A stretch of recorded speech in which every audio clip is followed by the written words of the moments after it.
Day before yesterday, I was in Harvard and MIT, interacting with students, faculties, and their family members.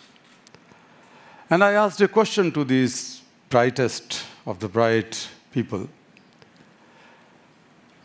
I asked that, what has enabled you to reach here?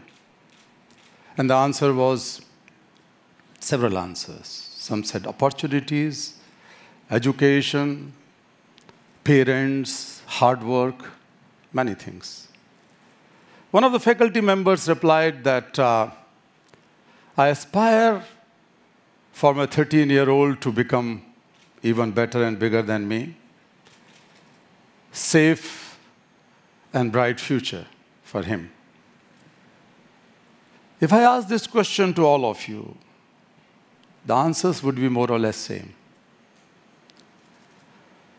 But dear friends, in spite of all these important factors, the very fundamental is freedom. If you're not free, what can you achieve? And ironically, slavery has not abolished in 19th century. It exists in its cruelest forms today, now in the world. Millions of children are sold and bought like animals, trapped into mining and factories and farms and fields and houses. 168 million children work in full-time jobs today when we are sitting and talking here. But this is not sheer number. Each one of them has a face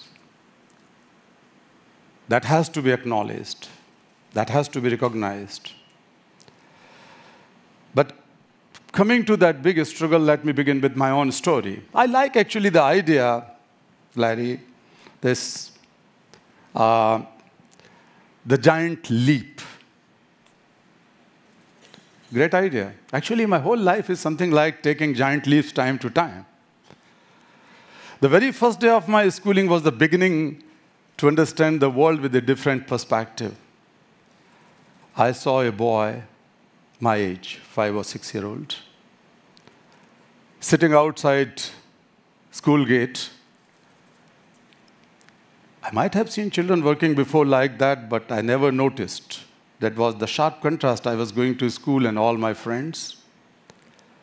I asked to my teacher, "Sir, why is he sitting outside?" He said, "Kailash, this is your first day.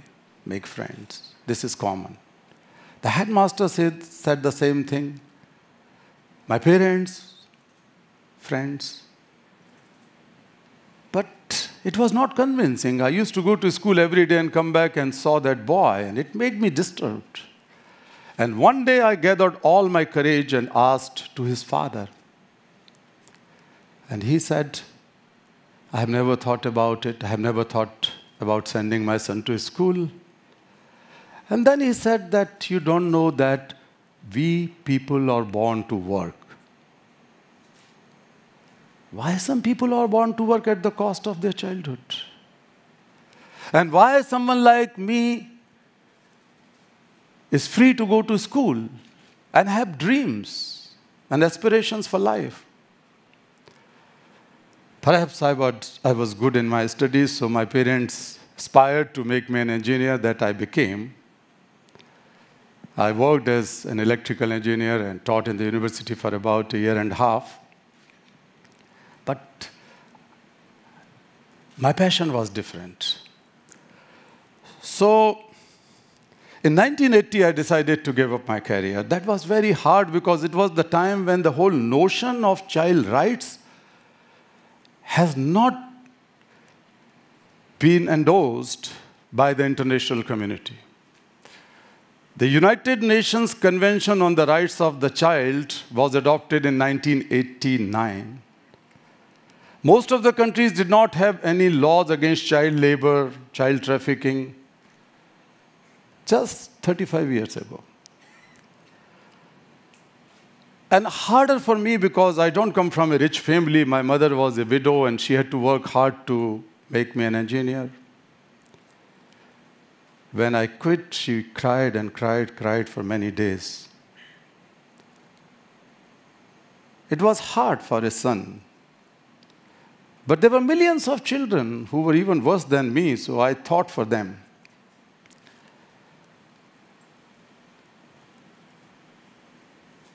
Then I didn't know what to do because nobody was working on this issue in India or anywhere. So I started a journal which was dedicated for the cause of these children.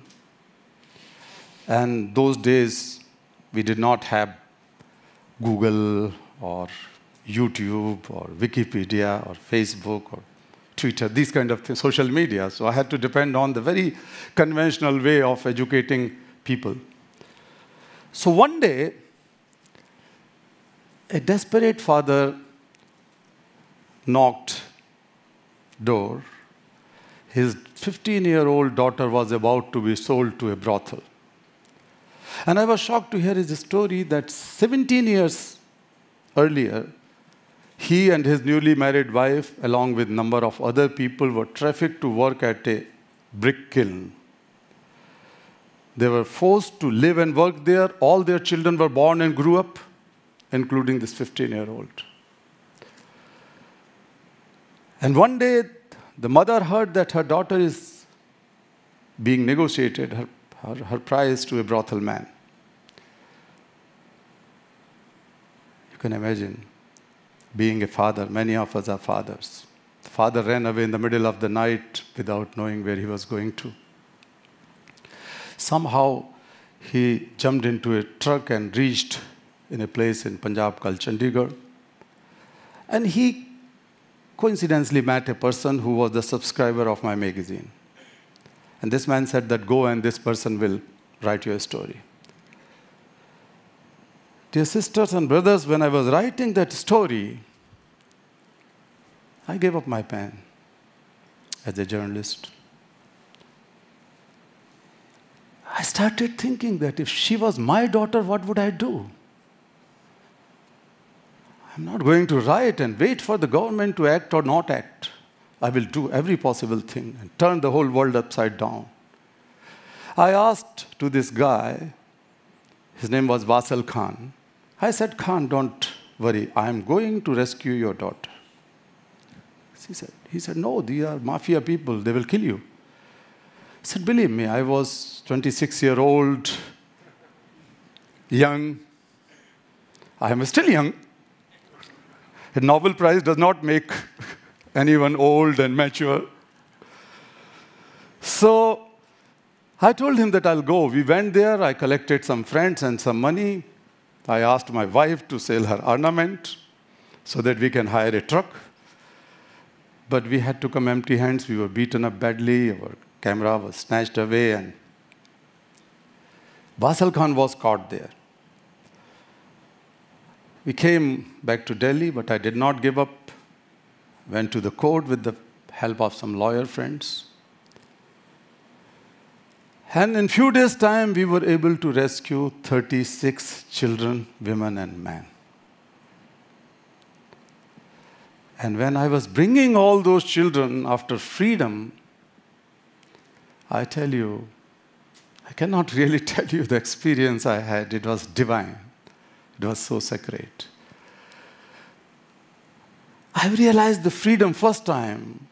I realized that I'm not freeing anyone, I am freeing myself. I've seen the glimpse of God on the faces of those mothers who lost all the hopes that the children can ever be free, and the tears rolled down on their cheeks. And the first smile of freedom appeared on the children's face. And friends, I am very fortunate. I don't know who has seen God in his life or not, but I am the one who has seen God 84 times in my life, 84,000 times in my life. Each time when I free myself, I free those children. So from one girl, Sabo was her name, to 84,000 was a giant leap. But I did not stop. I realized that we have to build a movement globally. We fought for education because I realized that education and freedom are two sides of the same coin. We live in a world without education, we cannot accomplish anything. Education is a fundamental right which is the door to rest of the rights in our life, social, personal, and global life. I fought for education. First of all, we have to fight for enactment of a law in my country. Then we realized that there is no international treaty or law. We organized a worldwide march from 3 corners of the world, from Latin America, Africa, and Asia. Everybody said, Kailash, you have become crazy. You're planning to organize a physical march? We did it.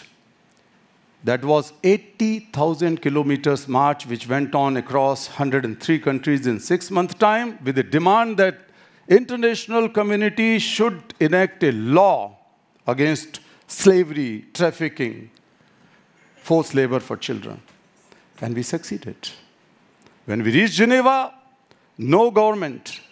We reached Geneva and attended the ILO's General Assembly with all those children. They changed the protocol to invite us to speak. And the result was we had the first international convention on the worst forms of child labor. Wasn't a giant leap? We did it. It is possible. And since then, let me tell you, my friends, that the number of child laborers in the world, which was growing fast and reached up to 160 million, has decreased to 168 million.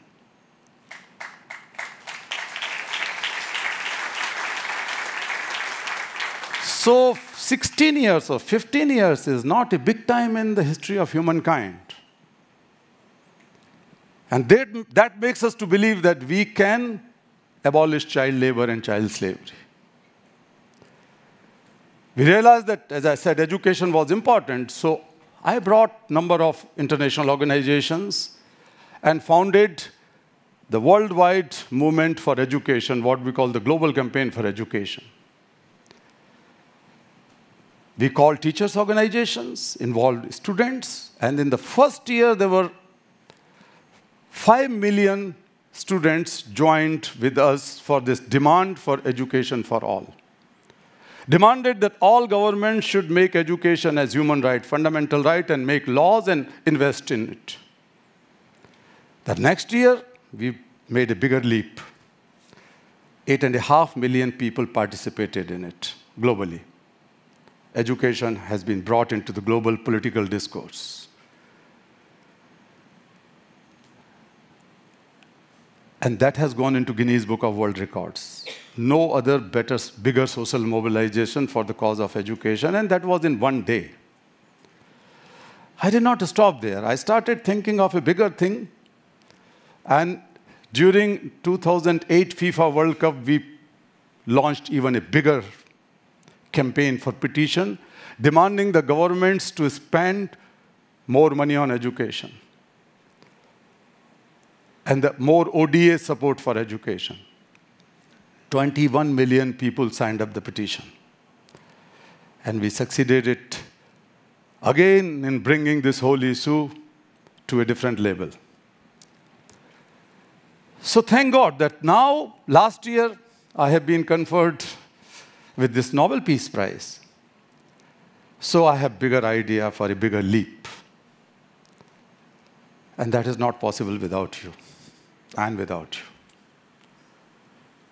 The children who are making footballs cannot dream to play with that. Today, the children are making shoes. They don't wear them. Today, the children who are working day in and out in Ivory Coast and Ghana in production of cocoa beans, when I met them in the villages, they say that they have never tasted chocolate. They have never heard chocolate. And chocolate is the main ingredient of, the cocoa bean is the main ingredient for chocolate. This is unacceptable. This is non-negotiable. If we keep on ignoring millions of these children, we cannot call ourselves civilized, we cannot call ourselves cultured, we cannot call ourselves human. We have the power to do. 35 years ago, we don't have so much knowledge, we don't have so much technology. We can do it now. We need to globalize compassion for children. We cannot be dictated always by the fear and selfish interest and narrow mindset. We have to open up our hearts for our children in the world to make a safer world. Friends, now I plan to launch history's most ambitious and the biggest campaign involving the entire young generation. I fully believe in the young professionals, young scientists, young engineers, students, children in schools and colleges. 100 million children roughly are the victims of worst forms of violences, malnutrition, acute poverty, illiteracy. But on the other hand, at least 100 million young people in the world who are in schools, colleges, universities, looking for something better to do. They are hungry to prove themselves. They are hungry to deliver something to make this world better. They are full of idealism. But we are not able to give them a better alternative practically and tangibly. What could you do? That makes them frustrated. That makes them sometimes disillusioned and sometimes intolerant and violent. So my campaign would be 100 million for 100 million. Do you like the idea or not? Oh, don't be shy. 100 million for 100 million. We are addressing two constituencies simultaneously. One constituency of the children who are left out and one constituency of the young people who wanted to deliver something. If you like the idea, raise your hands. I'm an activist. I'm not a preacher. I wanted to get you involved in this big movement and the giant leap which we are talking about. Dear friends, you have the power to do. I ask for your engagement, your time. Spare some time for these world's children. I appeal you, being mother, being father, being sister. How can you use your power of technology? How can you use your power of treasure? You can do it. We together can do it. I finish now with the story which, let me tell you that when I was receiving Nobel Prize and the whole world was watching it, and suddenly I lost my speech paper. And the Nobel committee was very, very nervous. They said, oh, what happened? It had never happened in the history of Nobel Peace Prize. I said, don't be nervous, don't be, I'm fine. And the whole TV cameras were on me. Then suddenly a story which I read in the childhood came to my mind, which I told. Some of you might have heard while watching me receiving Nobel Prize only last year. There was a heavy fire broken out in jungle. Everybody was rushing and running for a safer place, shelter, including the king of jungle, lion. And lion suddenly saw that there was a humming tiny bird rushing straight towards the flames. He was surprised and he asked her, what nonsense you're doing? You're committing suicide? She said, no, I'm in a hurry. Don't stop me. He said, no, you are committing suicide. What are you doing? She said, I am going to extinguish fire. How can you? The humming tiny bird told to the king lion, look into my beak. I carry a drop of water.